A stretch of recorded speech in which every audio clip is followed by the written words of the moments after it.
கட்சிக்கு விரோதமாக செயல்படுபவர்கள் மீது பொதுச் செயலாளர் நடவடிக்கை எடுத்தால் தொண்டர்கள் வரவேற்கத்தான் செய்வார்கள் என முன்னாள் அமைச்சர் செல்லூர் ராஜு தெரிவித்துள்ளார்.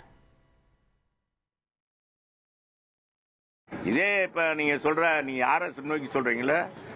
செங்கோட்டையன் தான் கை தூக்குனவர், உற்ற தலைமை வேணுன்றவர், பொதுச் செயலாளர் ஆக்கணும்னவர் அவர் தான்.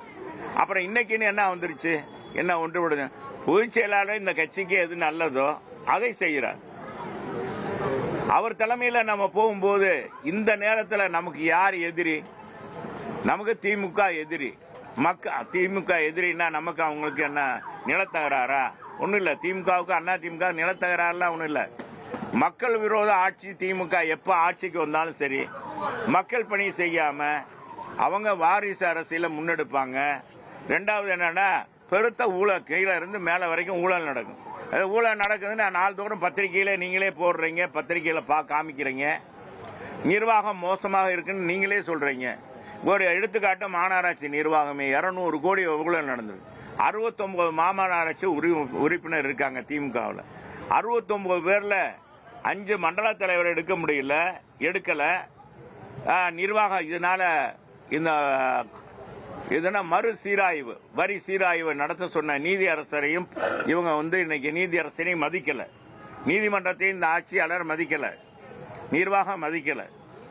ஏன்னா இன்னைக்கு எப்படி அதிகாரிகளை வச்சுட்டு எப்படி போய் எடுக்க முடியும்? வீடுகள்லாம் பிரதிநிதி இருந்தா தானே முடியும். செய்யல. ஆக இந்த நோக்கத்தில் திமுகவை வீட்டுக்கு அனுப்பணும்னு மக்களும் நினைக்கும் போது இன்னைக்கு இருக்கிற நோக்கத்தில் நமக்கு ஒரே இது என்ன பார்வை? திமுக எதுக்கணும். அந்த பார்வையில வந்தாங்கன்னா பரவாயில்ல. இந்த நேரத்தில் தன்னுடைய ஈகோவை போய் பயன்படுத்துறது தவறு. அதனால நடவடிக்கை எடுக்கிறாரு. இதுக்காக ஒருங்கிணைப்பதை அவர் பிடிக்காதா அப்படின்லாம் ஒன்றும் இல்லை.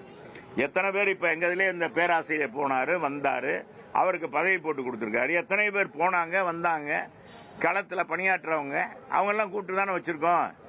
யாரு இந்த கட்சிக்கு நன்மை செய்வாங்களோ அவங்கள வச்சுக்கிட்டு பொதுச் செயலாளர் நடத்துற. இதுதான் ஒரு கட்சியினுடைய தலைமையினுடைய பண்பு.